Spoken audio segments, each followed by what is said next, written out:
এবার বাবা জেনার সঙ্গে আমার বিবাহ হয়েছে। আমার স্বামী বেঙ্গল পুলিশে চাকরি করে, তো পেছনে যিনি হারমোনিয়াম বাজাচ্ছেন আমার বাবা, আর আমার বাবার হাত ধরে আমার এই পথে আসা ছোট্টবেলা থেকে। কিন্তু বাবা যখন বিবাহ করে স্বামীর বাড়িতে গেলাম, খুব মন দিয়ে শুনুন, আপনাদের কাজে লাগবে। যখন বিয়ে করে স্বামীর বাড়িতে গেলাম, আমি যে পরিবেশে বড় হয়েছি আর স্বামীর বাড়ির পরিবেশ দুটো আকাশ পাতাল পার্থক্য। আমি ছোটোবেলা থেকে নিরামিষ করে আহার করি, সৎসঙ্গ করেছি, কিন্তু স্বামীর বাড়িতে প্রত্যেকে মাছ মাংস আহার করে এবং শ্বশুর ভাসুর যারা আছে প্রত্যেকে মদ্যপান করে।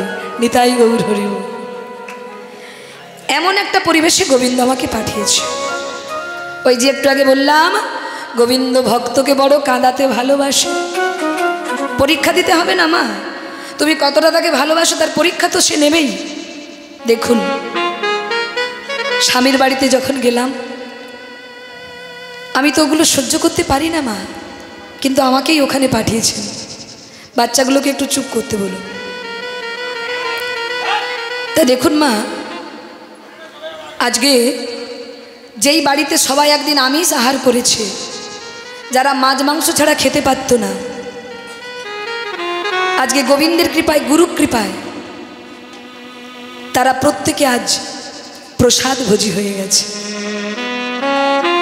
তারা ভগবানের সেবা দিয়ে তবেই জলগ্রহণ করছে। যে হাতে একদিন ধরেছিল মদের গ্লাস, সেই হাতেই ধরেছে আজকে নামের মালা। আমাদের সঙ্গটা বড় প্রয়োজন। জীবনে যদি কেউ সঙ্গ ভালো পায়, সে খারাপ থাকলেও ভালো হয়ে যাবে। আর যদি সঙ্গ কারো খারাপ পড়ে মা, সে ভালো মানুষও খারাপ হয়ে যাবে। তাই দেখুন, এটা গর্বের সহিত বলতে ইচ্ছে করে, এই যে পরিবর্তন শুধু আমার বাড়ির মানুষ নয়, আমার আশেপাশে যত বাড়ি আছে 3 ভাগ মানুষ। এটা তো দামোদর ব্রত চলছে, একাদশী হয়ে দ্বাদশীতে সমাপ্ত হবে দামোদর ব্রত, এখনো চলছে। এই মাসে অনেক কিছু নিয়মাবলী আছে, অনেক কিছু সেবা করতে নেই এই মাসে। যদি তাও না পারেন, নিরামিষ আহারটা করা অবশ্যই কর্তব্য। কার্তিক মাস থেকে শুরু হয়েছে, অঘ্রাণ মাসে শেষ হবে, 7 তারিখে দ্বাদশী হয়ে সমাপ্ত হবে। তো মায়েরা, এই সন্ধ্যেবেলায় প্রত্যেক দিন দীপ দান করতে হয়। দামোদর মাস, এটা ভগবানকে দীপ দেখাতে হয়। মাটির প্রদীপ জেলে ঘৃত দিয়ে দীপ দেখাতে হয়। এর অনেক গুণাবলী আছে। এগুলো আমাদের বাড়িতে হচ্ছে রোজ। আমার শাশুড়ি মা, শ্বশুরমশাই, আরও যারা আছেন। তো ভক্তমণ্ডলী, আমার একটি ছেলেও আছে যার নাম হলো কৃষ্ণ গোপাল। আমরা মনে করি আমিষ যারা খায় তারাই সুস্থ থাকে, যারা নিরামিষ আহার করে তারা বড় দুর্বল হয়, তারা বড় রোগাগ্রস্ত হয়। না, এটা ভুল চিন্তা। দেখবেন মা, আমার কৃষ্ণ গোপালের বয়স 9 বছরে পড়বে, সে এখনো আমিষ কি জিনিস জানে না বাবা। কোনোদিন আমিষ জিনিস মুখে দেয় না, আপনি তাকে খাওয়াতেও পারবেন না। এই যে আমি কীর্তন গান করে উপার্জন করছি, এই রাত দিন জেগে কষ্ট করে যেটুকু উপার্জন করে নিয়ে যাচ্ছি, এই যে যারা আমাকে উপহার দিচ্ছেন, অনেকে কীর্তনের শেষে প্রণামী দেয়, এগুলো কিন্তু কোনোটাই বাজে কাজে লাগে না মা। আমার বাড়িতে প্রত্যেক বছর ভক্ত ভগবানের সেবা হয়, বস্ত্র দান হয়, নগর কীর্তন হয়, সারা গ্রাম পরিক্রমা হয়, অনেক সাধুগুরু বৈষ্ণব আসে। এবং এই যে আমি কীর্তন গান করে উপার্জন করছি, এই উপার্জিত অর্থ দিয়ে আমার জীবনের একটা স্বপ্ন তিনি জাগিয়েছেন।